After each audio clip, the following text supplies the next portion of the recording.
ஏதோ ஒரு ப்ராப்ளத்தை நீங்கள் ஃபேஸ் பண்ணுறீங்கன்னு வச்சுக்கோங்க. ஒருவேளை அது ஃபைனான்ஷியல் ப்ராப்ளமாக இருக்கலாம், குடும்ப சமாதானத்தில் ஒரு கணவன் மனைவிக்குள்ள உறவில் உள்ள பிரச்சனையாக இருக்கலாம், அல்லது கடன் பிரச்சனையாக இருக்கலாம், அல்லது ஒரு பாவத்திலேருந்து வெளியே வர முடியாத ஒரு பிரச்சனையாக இருக்கலாம். எந்த பிரச்சனையாக இருந்தாலும் தீர்வு யார் கொடுக்க போகிறது? உங்கள் பிரச்சனைக்கு தீர்வு யார் கொடுக்க போகிறது? கடவுள் கொடுக்குறார். ஓகே, இதில் ஒரு முக்கியமான காரியம் இருக்குது. நிறைய பேர் கடவுள் கொடுக்குறாருன்னு போய்ட்டு நம்ம டெய்லி கடவுள்கிட்ட ஜெபம் பண்ணுறோம். அது ஜெபம் பண்ணும்போது ஒன்றும் நடக்காது. ஏன்னா ஜீசஸ் எல்லாம் முடிஞ்சு போச்சுன்றார். நான் எல்லாவற்றையும் நிறைவேற்றி விட்டேன், இப்போ உங்கள் கையில் கொடுத்துருக்கேன்றார். இப்போது ஜீசஸ் நம்மிடம் கனிகளை கொடுக்கவில்லை, ஜீசஸ் நம்மக்கிட்ட விதைகளை தான் கொடுத்துருக்கார். இது ஒரு முக்கியமான உண்மை, நோட் பண்ணிக்கோங்க தயவுசெய்து. நம்ம என்ன கேட்குறோம்? கனியை போய் ஆண்டவர்கிட்ட கேட்குறோம்.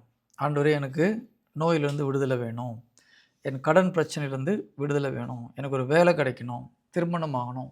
இதெல்லாம் கனிகள். ஜீசஸ் என்ன சொல்லுவார்?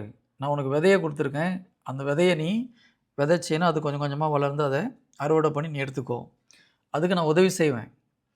கடவுளுடைய கிருபை இல்லாமல் எந்த ஒரு மரம் செடி வளர போகிறது கிடையாது, இல்லையா?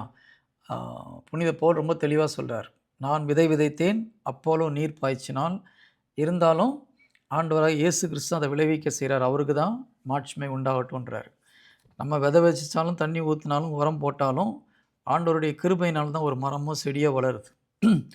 அதே போல் ஜீசஸ் நம்மக்கிட்ட விதையை கொடுக்குறார். விதை என்பது இந்த இறை வார்த்தையை குறிக்கிறது, வாக்கு தத்தத்தை குறிக்கிறது.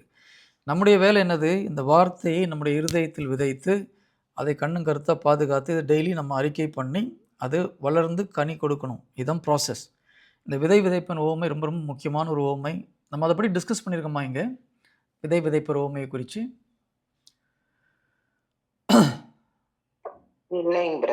இல்லையா? அப்புறம் ஒரு நாள் அது இதுக்கு அடுத்தது அதை எடுக்கலாம். ஸோ இந்த விதை விதைப்பர் ஓமை பார்த்தீங்கன்னா ஆண்டவர் ரொம்ப தெளிவாக சொல்கிறார், பரலோக ராஜ்யம் இந்த விதை விதைக்கிற ஓமைக்கு ஒப்பாக இருக்கிறது. அப்போ இந்த ஆன்மீக காரியங்கள் எல்லாமே இந்த ஓமையின் அடிப்படையில் தான் கடவுள் செயல்படுத்துகிறார். ஓகே, விதை விதைப்பின் ஓமை என்னது? ஒரு விதையை நம்ம விதைக்கணும். இதில் விதை கடவுளுடைய வார்த்தை, நிலம் நம்முடைய இருதயம். அப்போ நம்முடைய இருதயத்திலே கடவுளுடைய வார்த்தையை நாம் விதைத்து அது வளர வச்சு அதுலேருந்து நம்ம அறுவடை பண்ண சொல்கிறார் ஆண்டவர்.